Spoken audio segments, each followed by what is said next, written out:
हर महीने तुम्हारे पैसे कहाँ चले जाते हैं? घर की किस्त, बच्चों की फीस और ऊपर से वो तुम्हारा गाँव वाला भाई। कभी सोचा है अपने बच्चों के बारे में, उनके भविष्य के बारे में? वो मेरा छोटा भाई है। भगवान की कृपा से मेरी सरकारी नौकरी लग गई। अगर मैं उसका साथ नहीं दूंगा तो कौन देगा? वो बेचारा खेतों में मेहनत करता है, हालात नहीं है उसके। तुम्हारे हालात बहुत अच्छे हैं। वो गाँव में रहकर खेत जोतने वाला आराम कर रहा है और यहाँ तुम खून पसीना एक कर रहे हो।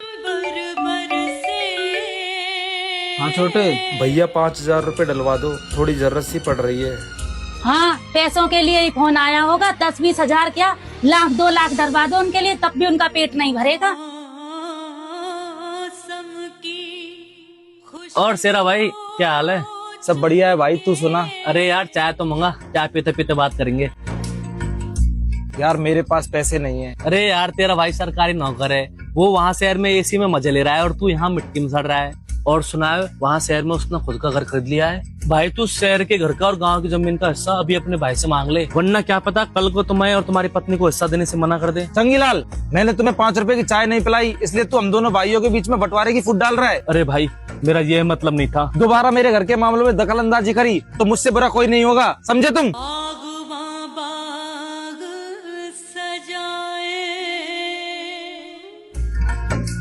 क्या हुआ जी, आप तो बहुत गुस्से में दिख रहे हो। अरे कुछ नहीं, आज वो चंगीलाल हम दोनों भाइयों के बीच में बंटवारे की बात कर रहा था। तो अपने भाई से शहर वाले घर का हिस्सा मांगो, वरना कल को वो तुम्हें हिस्सा देने से मना कर देगा।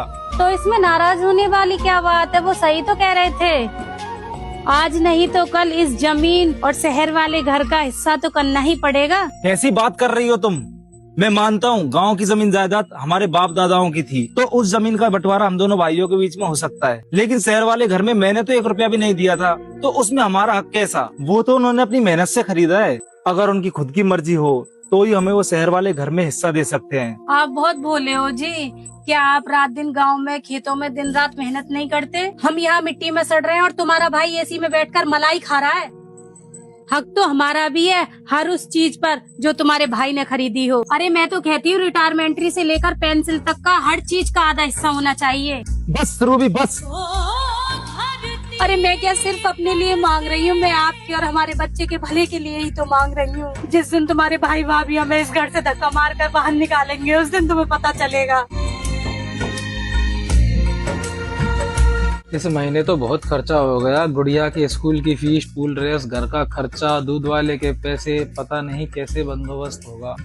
पापा इस महीने तो मेरे को साइकिल दिलवा दो। बेटी इस महीने रुक जा, अगले महीने पक्का दिलवा दूंगा। पिछली बार आपने कहा था अगले महीने दिलवा दूंगा। हर बार आप ऐसे कहते हो। मेरे सारी फ्रेंडों के पास साइकिल है पर मेरे पास नहीं है। कब तक अपनी बेटी को ऐसे झूठे बहाने देते रहोगे? सच्चाई तो ये है ना, तुम्हारे पैसे हर महीने गांव पहुंच जाते हैं अपने उस किसान भाई के लिए। आखिर तुम समझते क्यों नहीं? एक भाई अपने भाई की मदद नहीं करेगा तो और कौन करेगा? तो क्या हमारी गुड़िया को अपने सपनों की कीमत चुकानी पड़ेगी? तुम्हारा भाई कभी क्या हमारे हालात समझ पाएगा? वो तो वहाँ बैठा है मजे से और हम यहाँ अपनी बेटी को छोटी सी खुशी तक नहीं दे पा रहे। मैं आपके भाई के प्रति आपका प्यार समझती हूँ, पर हमारी बेटी की आंखों का सपना रोज टूटता है। बस इतना कह रही हूँ, आप दूसरों की खुशियों के लिए अपनी दुनिया कुर्बान मत करो।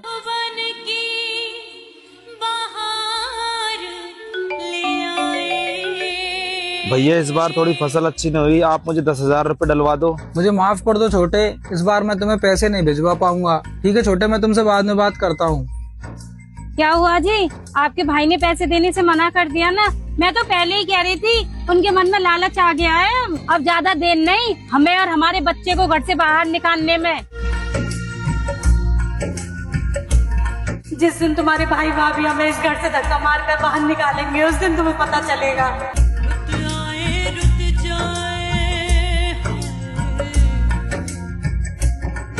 क्या हुआ जी, कोई भयानक सपना देखा क्या? हाँ, ऐसा सपना जो कभी पूरा ना हो। हेलो भैया। बोल छोटे। आप फौरन गांव आ जाओ। क्यों, क्या हुआ छोटे? आपसे कुछ जरूरी बात करनी है। आप भाभी जी को भी साथ में लेके आना। ऐसी क्या जरूरी बात है? फोन पर ही बता दो। भैया फोन पर बताने वाली बात नहीं है, आप तो फौरन गांव आ जाओ। सुनती हो? हमें फौरन अभी गांव चलना पड़ेगा।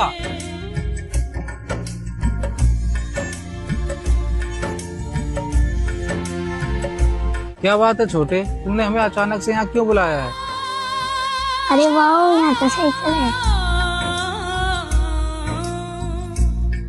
बहन, ये मेरी साइकिल है, तुझे चलानी है तो तू चला सकती है।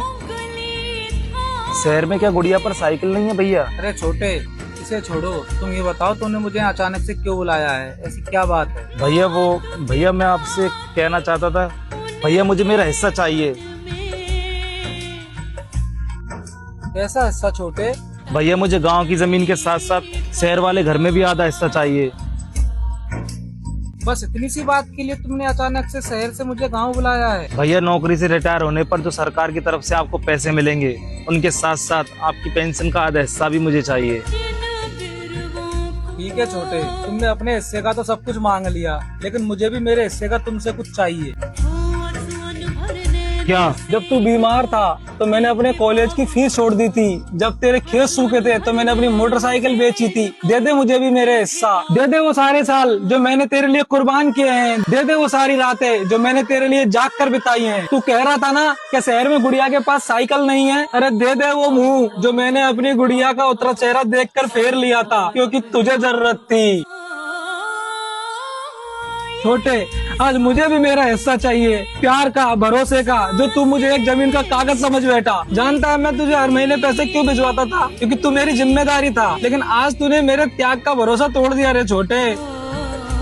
मुझे माफ कर दो भैया, मेरी आंखों पर लालच का ऐसा पर्दा चढ़ गया था कि मैं कुछ देख ही नहीं पाया। आपकी मोहब्बत, आपका प्यार कुछ भी नहीं देख पाया मैं। आपने तो बचपन से लेकर आज तक हर मोड़ पर बाप बनकर, माँ बनकर, एक दोस्त बनकर मेरा साथ दिया। फिर आज मैं इतना बड़ा होकर इतना छोटा कैसे हो गया? मैंने उस भरोसे को, उस प्यार को उस जायदाद के टुकड़े में कैसे तोल दिया? भैया ये हाथ देखो, इन्हें काट दो, लेकिन वो कागज के टुकड़े कभी मत देना जिसमें हिस्सा लिखा हो। मुझे नहीं चाहिए कोई हिस्सा, मुझे तो सिर्फ आपका वो आंचल चाहिए जिसने मुझे दुनिया की हर तकलीफ से छुपा लिया था। मुझे माफ कर दो भैया, मुझे माफ कर दो।